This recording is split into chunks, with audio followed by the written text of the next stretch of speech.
Hello children, how are you? Hope good. This is Shahab Khan and I'm back with my new video on my YouTube channel, Urban Learning Way, UL Way. Thanks for watching my previous video in very good numbers. Very good by my very modest standards. Thank you very much. Today I'm going to do scene 4 of Act 5. The significance of the scene lies in the fact that it brings into sharp focus the pragmatism of Mark Antony. What pragmatism of Mark Antony? And this is a part of his nature, part of his character. We know, we have studied the play, okay, but it gets heightened if we compare and contrast it with the idealism of Brutus or Cassius for that matter. Okay, so let's begin the scene.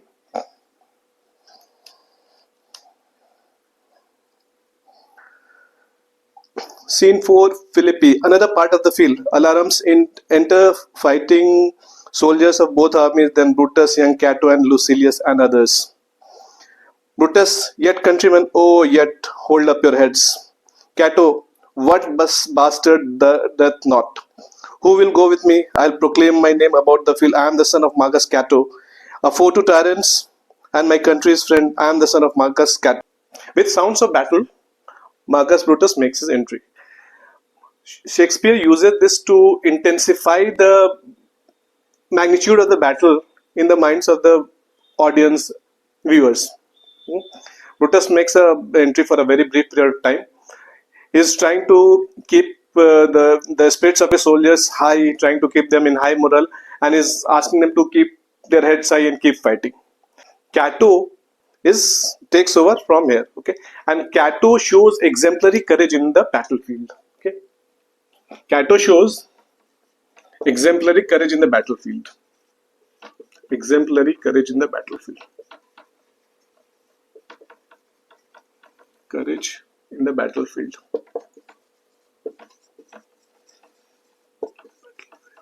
His dialogues hints, not only hints, but as a matter of fact, pointed to the fact that all was not going well with his side in the battlefield. But he keeps himself and those around him in high spirits by saying that only those who are not of true birth will give up fighting. Okay, and he says that he was not afraid of anyone, he was not afraid of any enemy, as he was the son of Marcus Cato. Marcus Cato, who was an enemy but to tyrants, and a friend to Rome, a friend to his countrymen, and a true patriot. He was the son of such a great soul. Okay.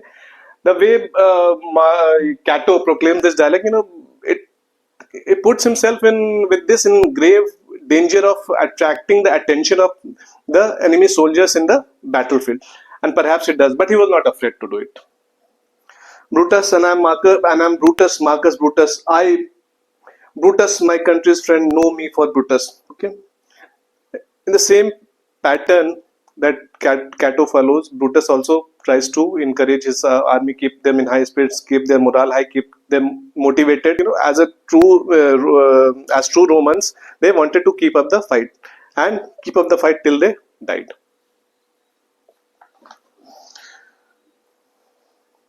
Lucilius, O young and noble Cato, art thou down? Why now thou diest as bravely as Titanius, and mayst be honored being Cato's son. Okay. Cato gets killed in the battlefield. Okay, so Lucilius laments his death and praises him by saying that he died as bravely as Titanius did, and he would be honored because he was Cato's son. First soldier, yield or thou diest. Lucilius, only I yield to die. There is so much that thou wilt kill me straight. Kill Brutus and be honored in his death. Lucilius shows here a true Roman quality. Okay, Roman quality. There are many Roman qualities. There are many qualities which define a Roman. And some of them we have discussed already. We have already studied them. I have already discussed them. And one of them was honor, which I discussed in detail in the previous video. And what Roman quality that does Lucilius show in these lines? He shows loyalty, which was another great Roman quality. Okay. See, in those days were not the days of internet when everyone was recognized by his face. Famous people were known by their names. Okay, so Lucilius now here tries to, out of loyalty, he tries to divert the attention of the people away from Brutus so that Brutus was able to fight well.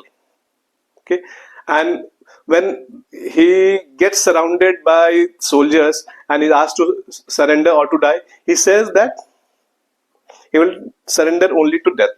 He tells the soldier who who is asking to surrender that he should kill him because he was Marcus Brutus, and if he kills him, he would have the honor of killing the noble Marcus Brutus.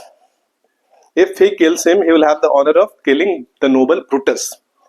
Now, what does he mean? What does he do here? He's trying to divert the attention of the soldiers from Brutus, so that Brutus finds a way to escape, or Brutus finds a way to fight well, or just finds a way to devise some strategy.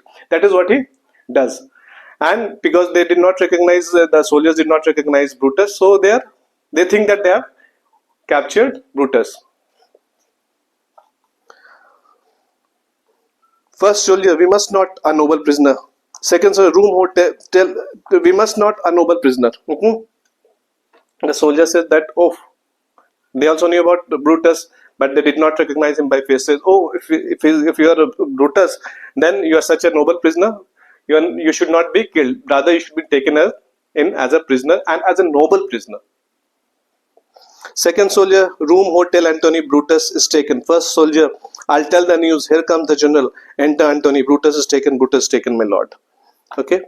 Antony enters the scene, and the soldiers are there eager to tell Antony of what they have achieved in the battle.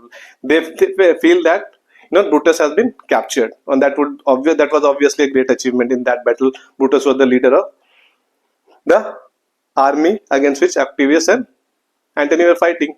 Okay, so they are very eager to tell Antony that okay, now they have achieved what this war was all about. Capturing Brutus, the leader of the conspirators who killed Caesar.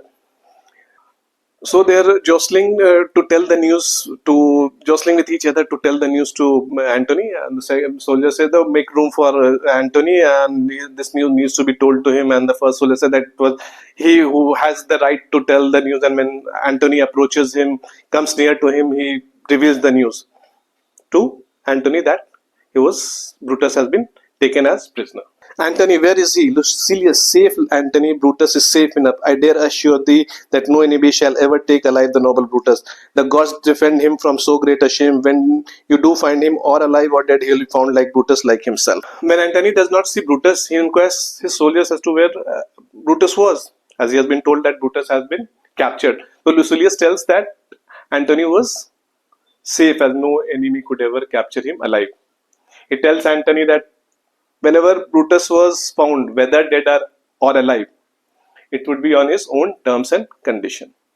And it's very simple to understand. If dead, that means they have lost the war, and before being caught, is dead, so his honor is protected. If Brutus is caught dead,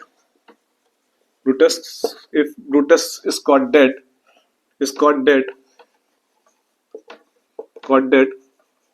that means loss of war for Brutus's army, and but honor of Brutus protected. Honor of Brutus protected. Brutus, if found alive, it means Brutus had won the war. Brutus had won the war. Brutus had won the war. If found alive,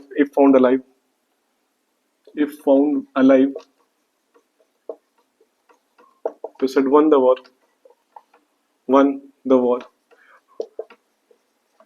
Which was not going to be the case, we know. But this is what Lucilius says. And if Brutus had won the war, that means his honor has been further glorified.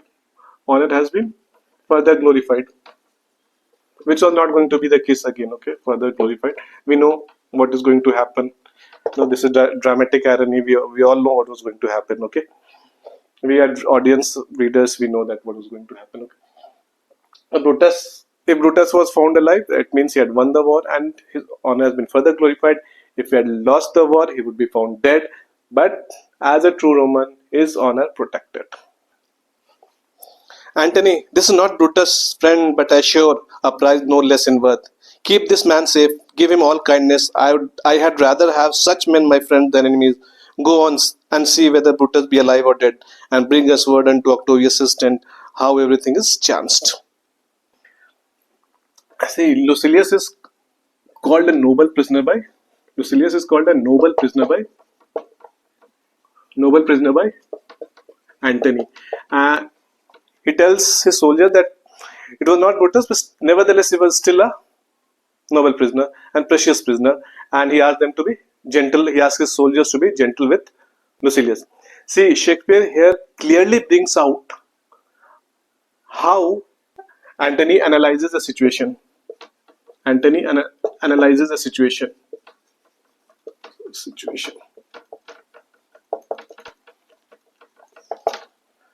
We can say it in a subtle way, because the other dialogues of Antony, where his characters brought to the fore, have been lofty dialogues.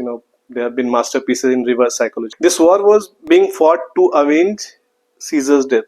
Antony was fighting this war to avenge Caesar's death. Right? But he was not in rage with anger. He was not bloodthirsty, trying to kill or going about killing anyone and everyone who came in the way, any enemy or every enemy that came in the way. He had the strength of temperament and vision to think of the future. See how he thinks of Lucilius in this situation. He thinks that what Antony sees is the loyalty of Lucilius towards Brutus, and he thinks that if he could be won over after the battle was over. Now he knew that they were in a situation where they were going to win the war. So he thinks that if Lucilius could be won over after the battle was over, he would be a great asset in the future. Lucilius is, for Antony, a great asset in the future. He's a great asset for him in the future because of the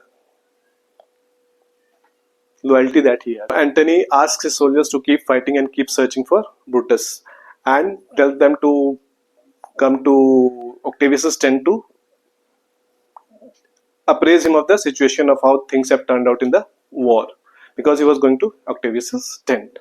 So this ends the scene. The importance of this scene lies in highlighting the nature of Antony, pragmatism of Antony, and giving viewers food for thought as to how contrasting the nature of Brutus and Cassius were when compared with Antony's nature. Okay, Brutus and Cassius were so overloaded with realism that at times they lost the reality of the plot, and that is where they lost the whole battle. That is where they lost the whole plan of killing Caesar and taking over Rome, and having that republican governance in Rome got nullified. What do you have? Pragmatism of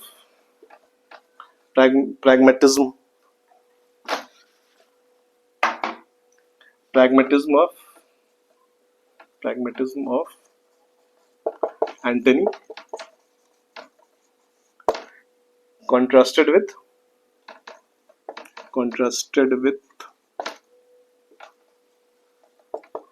idealism and nobility of Brutus.